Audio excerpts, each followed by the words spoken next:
going to go over now how to take a laptop apart. Now, I've taken apart many laptops, and though they differ from model to model, they seem to follow a general theme, and I'm going to go through my procedure for what I believe is the most efficient way to get the laptops apart. And this applies mainly if you have to get down to the motherboard level. The first thing I do is I pull the battery out. You don't want to have any charge in the laptop when you're working on it. Second, I'll start pulling out components one by one. Components that I can get to easily and that will be able to be removed so they're not connected to the motherboard, like the CD drive.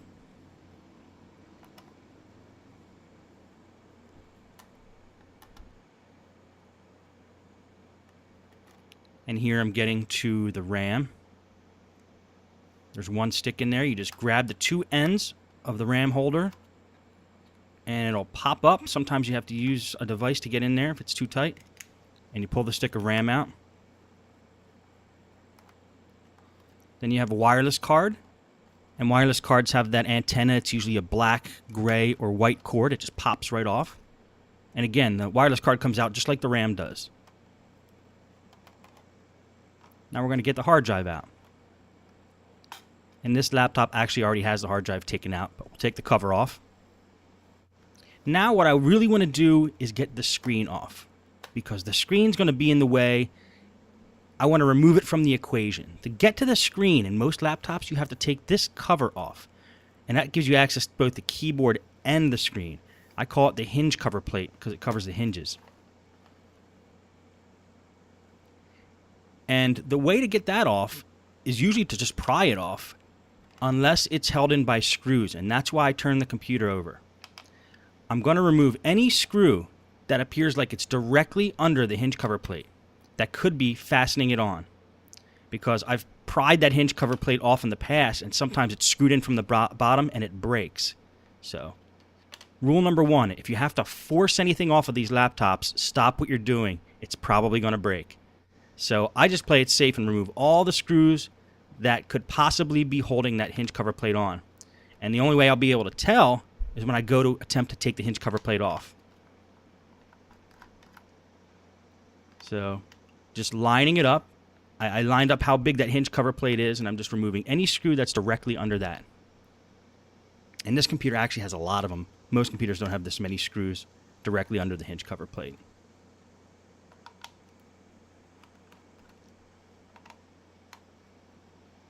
And that looks like all of them that could possibly be holding it in.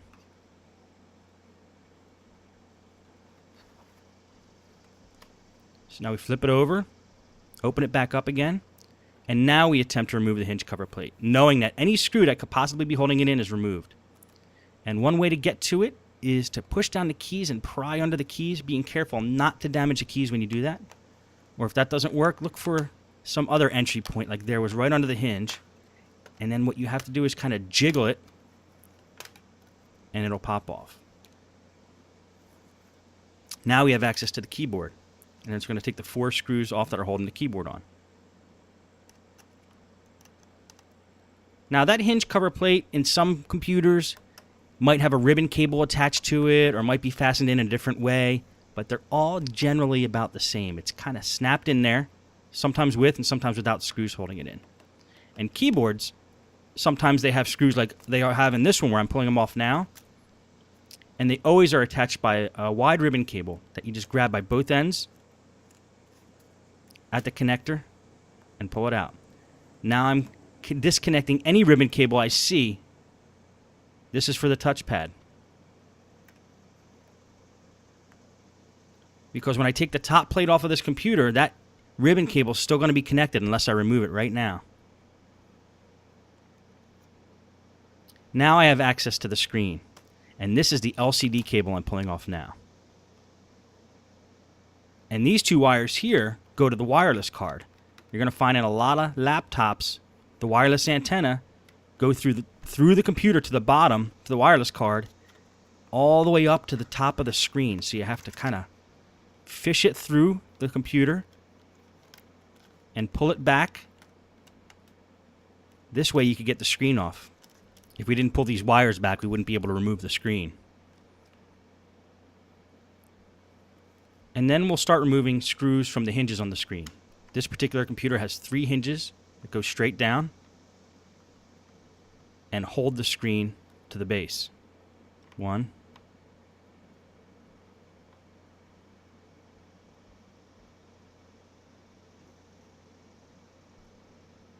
And they're on pretty tight, which is a good thing. You want these screws to be tight on a computer because these are the ones that are holding the screen on.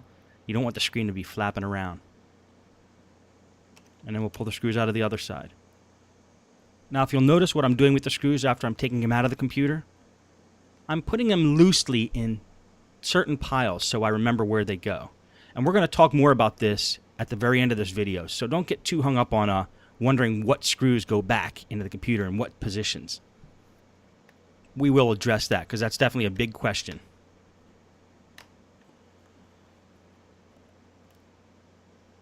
Now the screen should come right up after we pull out this last screw.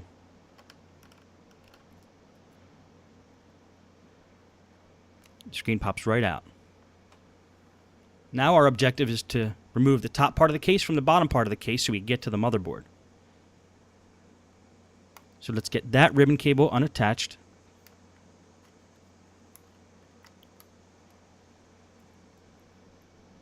And this computer has a little circuit board here that needs to be removed, which we'll do now. Not all computers have this circuit board. This was where the power buttons are. I'm just going to take a screwdriver and just pop up the side a little bit, and the whole plate should come right out. There we go. Now we're going to start removing screws from the top plate. Any screw that we see that appears to be holding the top part of the case to the bottom part of the case.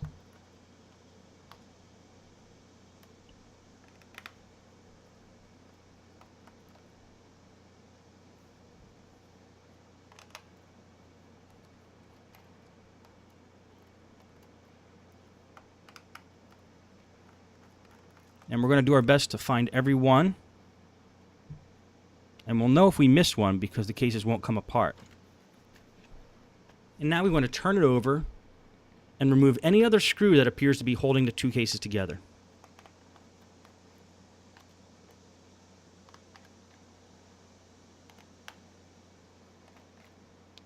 Now, generally, in most computers, most of these case screws are going to be about the same size, so you might be able to keep them all in the same pile. And you'll see in the case study videos, some laptops have markings next to each screw hole that tells you the size of screw that goes in there, and that makes it really easy for us. This computer doesn't, so we'll have to keep track of the screws with a system. And when it looks like you have all the screws out, try to pry the 2 cases apart. I don't have long nails, but I generally like to use my fingernail and kind of go along the edge.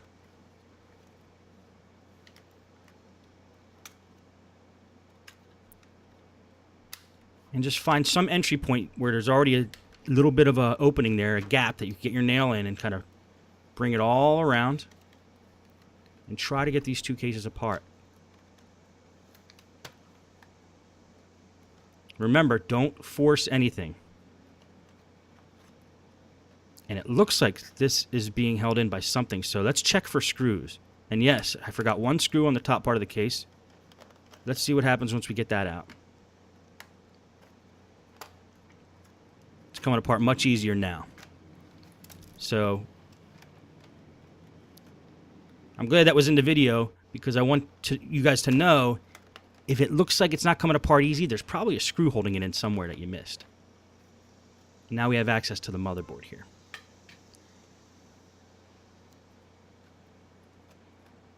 Let's put that off to the side.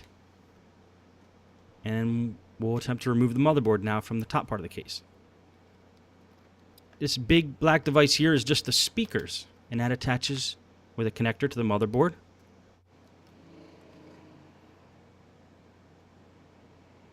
Now, certain screws on the motherboard are labeled, and that's what I'm pointing to now. They have letters next to them. Usually there's white arrows, or there could be letters, like on this computer, that's basically telling you what screws you need to remove to get the motherboard off. The motherboard has many screws if you look at it from the top, but you only need to take a few of them off to get the motherboard off. And it's usually marked on the motherboard by white arrows. In this case, it was marked with the letter PA.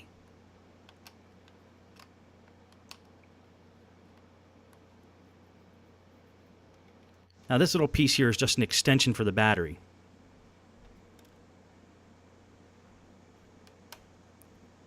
Now we're going to remove all the screws on the motherboard marked with PA.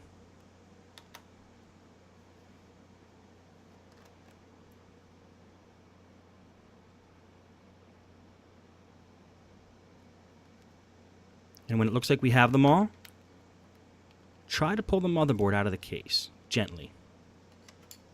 And you'll start to feel where the pressure is coming from if there's any other screws holding it in. And what this is here is the processor and heatsink and CPU fan. It usually all comes off in one big device and snaps onto the motherboard with a cable there. And if you notice those numbers, 1, 2, 3, right next to the screw holes, that's usually an indicator, and it will be on most laptops, an indicator of what screws hold in the heatsink over the processor, so you don't tighten them all down in the wrong way. It actually is a guide. It helps you as a guide.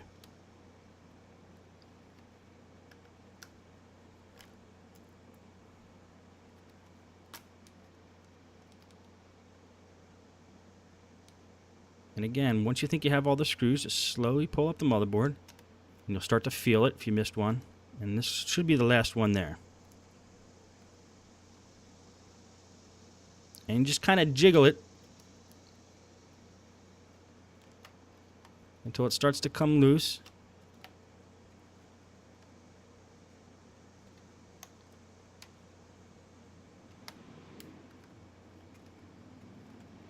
And pops right out. And that plastic piece I pulled out is just the holder for the PCM-CIA slot. Going to lay something down so there's no static electricity on the motherboard when I place it down.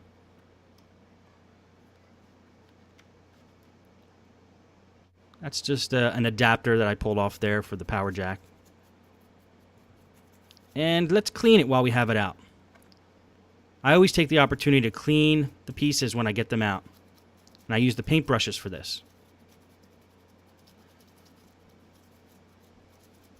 You're not going to have too many chances with these laptops where you're going to get down to motherboard level, so take advantage of it while you can and make sure you get it all clean.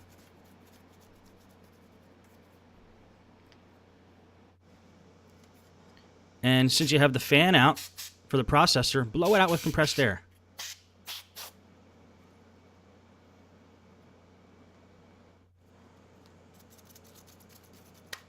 Now let's take the bottom part of the case and clean that off as well.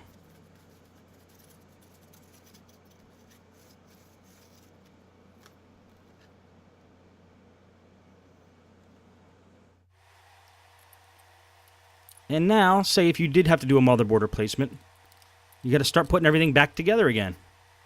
And I sped this video up because putting it back together is almost identical to taking it apart in reverse order.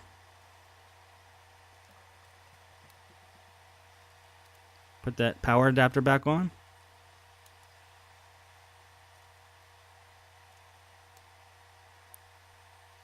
Now we're putting the screws all back on the motherboard marked with the letters PA. Put the speakers on, attach them to the motherboard. They just fit right in there, which they usually do. And that's just a battery extender. Make sure you have all the screws on that were originally on the motherboard before you put the black cover back on. And that's twice I just checked to make sure I had them all back on there, and I do now. So now I can put the cover back on. It'll usually snap right together.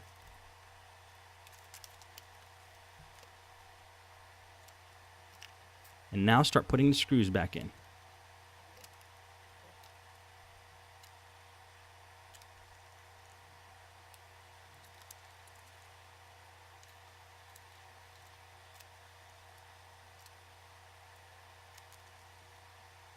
Now if you notice, these are screws I took out originally because I thought they were holding the hinge cover plate on. But since they're not, I can put them back on now. And I'll put all the screws back on the top plate, or the top part of the case. Attach the ribbon cable for the touchpad.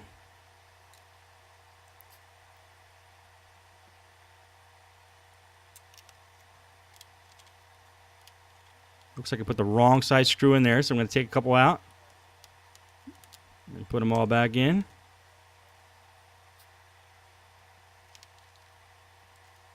Sometimes you got to take a step back before you go forward. Happens to the best of them. Now put the rest of the screws in. Put that circuit board back in that has the power buttons on it, and make sure you attach the ribbon cables. Always attach your ribbon cables when you're putting things back, otherwise you have to take the whole laptop apart again. It's something that you just have to remember to do. You might get the whole thing back together and then realize the keyboard's not working because you forgot to attach the cable back to the motherboard. And we're just putting the screen on now. Now what I'm going to do, if you watch, is take a bigger screwdriver when I'm done tightening these up, because I want a little extra torque on these screws, because I don't want the screen to be flapping around. I want those screws to hold. So I just take a little bigger screwdriver and put a little extra torque into them before I put everything back. Attach the LCD cable, and now we're going to feed the wireless antenna back through the computer the same way it came out. We're going to close it up. Pull the wires through. Might as well throw the wireless card in now just to get those antenna out of the way. And they snap right back on to the little connectors there. Nothing magical about those connectors. They're very easy. Just put the RAM in.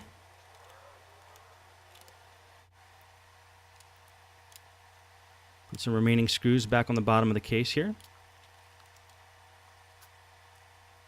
Okay, let's throw the keyboard in. Attach it to the motherboard with the ribbon connector.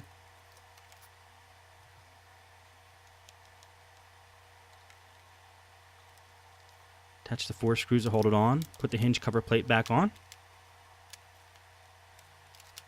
CD drive back in. Battery in. Hard drive cover back on. And that is pretty much how you do it. Most laptops are going to follow that pattern. And that's how I do it. Now, how do you keep track of the screws you get out of a computer? This is a big question. A lot of people are afraid about doing this when they start working on laptops. The method I used to do when I started out is I create a pattern right next to the laptop. A pattern identical to the pattern in which the screws are coming out. So if one screw is to the left of another screw, I place it on the table left of that screw. And I sped the tape up here. You'll notice that a pattern starts to form of the bottom of the case.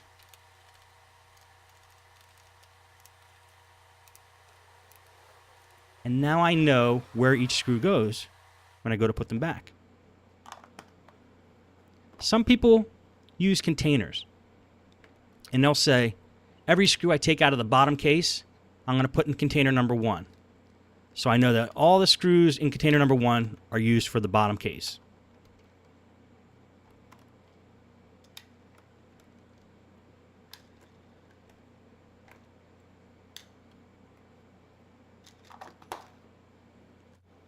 And then I'll get a second container. And this will be for maybe screws on the top part of the case, or screws holding the keyboard or the screen on.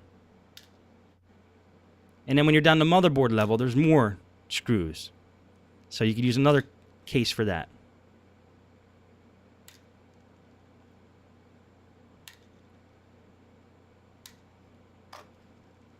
And that's one way to track what screws go where. I've seen people take plastic bags and lay them down in layers. Anything on the bottom layer goes into that bag. Keyboard layer goes in that bag. The top layer goes in that bag. The motherboard layer goes in that bag. And they layer them on top of each other so they know the order in which they go back. And I've had one listener tell me he creates a diagram of the actual laptop and draws the screw holes in the diagram. And then when he takes each screw out, he just puts it in the picture of the screw hole that he drew, which I think is a pretty clever idea. And same with the motherboard.